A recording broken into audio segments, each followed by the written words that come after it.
হাই friend, আজি এখন নতুন ভিডিঅ' লৈ আহিছোঁ।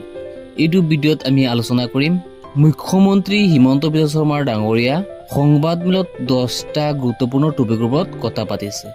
তাৰ মাজৰ পৰা আমি কিছুমান টপিক যিবিলাক গুৰুত্বপূৰ্ণ ষ্টুডেণ্টসকলৰ বাবে বা ৰাইজৰ বাবে সেইবিলাক টপিকৰ ওপৰত আমি আলোচনা কৰিম। যিবিলাক পইণ্ট ৰাজনীতিৰ ওপৰত সেইবিলাক আমি আলোচনা নকৰোঁ। যিবিলাক পইণ্ট ৰাইজ বা ছাত্ৰ ছাত্ৰীসকলৰ বাবে লাভজনক সেইবিলাক টপিকৰ ওপৰত আমি এতিয়া আলোচনা কৰিম। আৰু লগতে ভিডিঅ'টো অলপো স্কিপ নকৰিব। আৰু যদি কোনোবাই এতিয়ালৈকে আমাৰ চেনেলটো ছাবস্ক্ৰাইব কৰা নাই, নিশ্চয় আমাৰ চেনেলটো ছাবস্ক্ৰাইব কৰি ৰাখিব। বলক এতিয়া আমি এই 10টা টপিকৰ ভিতৰত যিকেইটা আমি গুৰুত্বপূৰ্ণ বুলি ভাবিছোঁ সেইকেইটা আমি এতিয়া আলোচনা কৰোঁ। আগন্তুক 2 মাহৰ ভিতৰত মেট্ৰিক আৰু হায়াৰ ছেকেণ্ডেৰী পৰীক্ষাত উত্তীৰ্ণ ছাত্ৰীসকলে 10,000 আৰু 12,500 টকাকৈ পাব, অৰ্থাৎ 12,500 টকা। ইতিমধ্যে ৰাজ্য চৰকাৰৰ কেবিনেটে এই আঁচনি অনুমোদন জনাইছে। 1 নম্বৰত উল্লেখ কৰিছে যিবিলাক ছাত্ৰী অৰ্থাৎ ছোৱালীয়ে মেট্ৰিক আৰু হায়াৰ ছেকেণ্ডেৰী পৰীক্ষাত উত্তীৰ্ণ কৰিছে সেইসকলক মেট্ৰিক উত্তীৰ্ণ হোৱা ছাত্ৰীসকলক 10,000 আৰু হায়াৰ ছেকেণ্ডেৰী যিসকলে উত্তীৰ্ণ হৈছে ছাত্ৰী সেই ছাত্ৰীসকলক 12,500 টকাকৈ দিয়া হ'ব। ইতিমধ্যে কি কৈছে ৰাজ্য চৰকাৰে কেবিনেট আঁচনিত অনুমোদন এইটো জনোৱা হৈছে। 2 নম্বৰত গুৰুত্বপূৰ্ণ আৰু এটা আঁচনি উল্লেখ কৰিছে।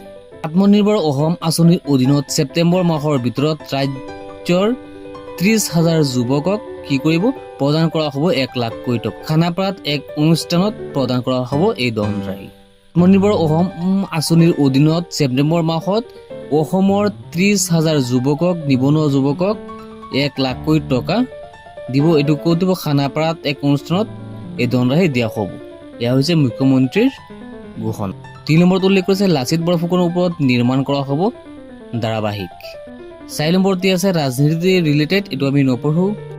5 নম্বৰত দিয়া আছে আগন্তুক নৱেম্বৰ মাহত ৰাজ্যত অনুষ্ঠিত হ'ব পঞ্চায়ত নিৰ্বাচন। 6 নম্বৰটো বহুত ইম্পৰ্টেণ্ট হয়। অসমৰ 15 লাখ ব্যক্তিয়ে নতুনকৈ লাভ কৰিব ৰেচন কাৰ্ড। ইয়াৰ বাবে ৰাজ্য চৰকাৰৰ কেবিনেটে অনুমোদন জনোৱাৰ কথা জনায় হিমন্ত বিশ্ব শৰ্মাই। ইয়াত 6 নম্বৰত উল্লেখ কৰিছে অসমৰ দুখীয়া যিবিলাক দৰিদ্ৰ সীমাৰ তলত যিবিলাক মানুহ আছে আৰু 15 লাখ মানুহে নতুনকৈ ৰেচন কাৰ্ড দিয়া হ'ব। এই কথাটো হিমন্ত বিশ্ব শৰ্মা ডাঙৰীয়াই ইয়াত উল্লেখ কৰিছে। তাৰপিছত 7 নম্বৰটো ইম্পৰ্টেণ্ট হয়।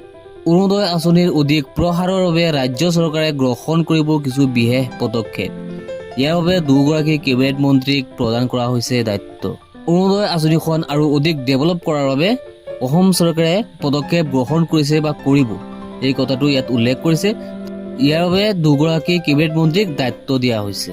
এই সংবাদমেলত 10টা পইণ্টৰ কথা উল্লেখ কৰিছে, কিন্তু আমি যিকেইটা ইম্পৰ্টেণ্ট হয় আমাৰ কাৰণে সেইকেইটা আমি ইয়াত আলোচনা কৰিলোঁ। আজিৰ ভিডিঅ'টো এইখিনি আছিলে। লগ হ'ব নেক্সট ভিডিঅ'ত।